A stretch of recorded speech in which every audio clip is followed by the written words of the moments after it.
Hi friends, இன்றைக்கி மசாலா மீன் maker எப்படி பண்ணுறதுன்னு தான் பார்க்க போகிறோம். அதுக்கு மீன் மேக்கரில் 2 மினிட்ஸ் நல்லா வேக வச்சுட்டு இந்த மாதிரி தண்ணி இல்லாமல் புழிஞ்சு எடுத்து வச்சுக்கோங்க.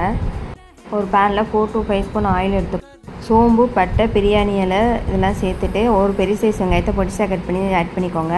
இஞ்சி பூண்டு பேஸ்ட்டு சேர்த்துக்கோங்க. ஒரு பட்டை மிளகா சேர்த்துக்கோங்க. இதெல்லாம் நல்லா பச்சை வாசனை போகிற வரைக்கும் நல்லா வதக்கிட்டு mutton masala, garam masala, chilli powder, மல்லித்தூள், மஞ்சத்தூள் இதெல்லாம் சேர்த்து உங்கள் காரத்துக்கு இந்த மாதிரி சேர்த்துட்டு நல்லா இந்த மாதிரி வதக்கிக்கோங்க. நல்லா எண்ணெய் பிரிஞ்சு வரும். இந்த ஸ்டேஜில் ஒரு பெரிய சைஸ் தக்காளியை பொடிசாக கட் பண்ணி சேர்த்துக்கோங்க. 2 ஸ்பூன் தயிர் ஆட் பண்ணிக்கோங்க. நல்லா அந்த மாதிரி வதக்கிட்டு கொஞ்சமாக தண்ணி சேர்த்து நல்லா கொதிக்க விடுங்க.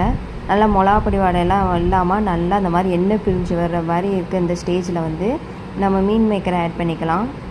நல்லா அந்த லோ ஃப்ளேமில் வச்சு நல்லா வதக்கிட்டு சால்ட் செக் பண்ணிவிட்டு இறக்கிடுங்க. அவ்வளோதான், டேஸ்டான மசாலா மீன் மேக்கர் ரெடி. இந்த வீடியோ யூஸ்ஃபுல்லாக இருந்துச்சுன்னா சப்ஸ்கிரைப் பண்ணுங்கள் ஃப்ரெண்ட்ஸ். தேங்க்யூ.